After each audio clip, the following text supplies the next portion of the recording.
గుంటూరు పట్టణంలోని స్థానిక శ్రీ వెంకటేశ్వర విజ్ఞాన మందిరంలో జాషువా కల్చరల్ సెంటర్ వారి ఆధ్వర్యంలో అంబేద్కర్ పాటల పండుగ కార్యక్రమాన్ని ఎంతో వైభవంగా నిర్వహించారు. ఈ కార్యక్రమం ప్రేక్షకులను ఎంతగానో ఆకట్టుకుంది. ఈ కార్యక్రమానికి ముఖ్య అతిథులుగా మాజీ మంత్రివర్యులు వేమూరి శాసనసభ్యులు జక్కా ఆనంద్ బాబు పాల్గొని అంబేద్కర్ చిత్రపటానికి పూలమాలలు వేసి ఘనంగా నివాళులర్పించారు. అదేవిధంగా భీమ్ కళాజ్యోతి పురస్కార గ్రహీత ప్రజా సంస్కృత యోధుడు జయరాజ్ దేవేంద్రులను దుస్సాలవాతో ఘనంగా సత్కరించారు.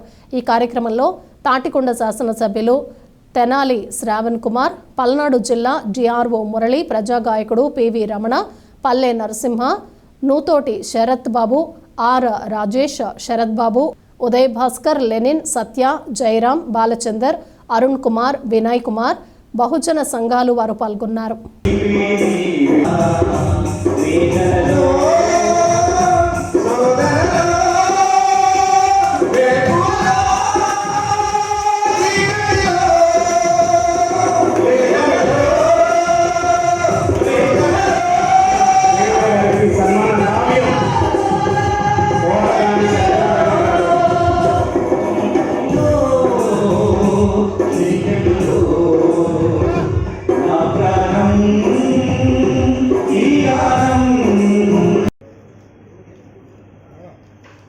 ఒంగోలు నుంచి వచ్చినటువంటి విప్లవ కుమార్ గారు, హైదరాబాద్ నుంచి వచ్చినటువంటి హైకోర్టు న్యాయవాది.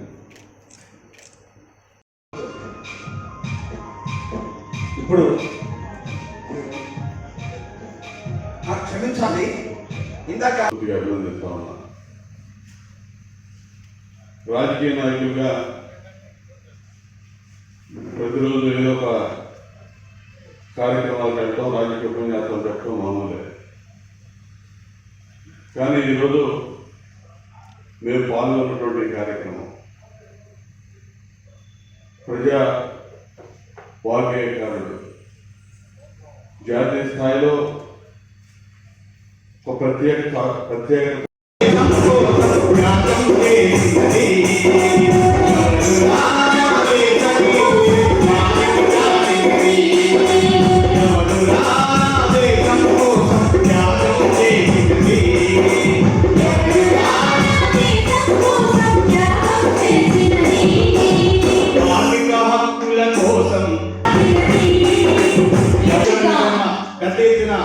ఈ మధ్య జయరాజన్న ఆరోగ్యం నిర్వహించడం అనేది ఆ రోజు ప్రారంభమయ్యి దాని కంటిన్యూటీగా ఈ రోజు కూడా ఖచ్చితంగా కార్యక్రమం బాగా జరపాలి, మనం గుంటూరులో పెట్టి చాలా రోజులు చెప్పి మాకు వచ్చింది. బ్రహ్మదేవుడు ఉన్నాడో లేడు కానీ బాబా సాహెబ్ అంబేద్కర్ నువ్వు మాత్రం మాకు ఉన్నావా అని గీతాన్ని ఆలపిస్తుంది.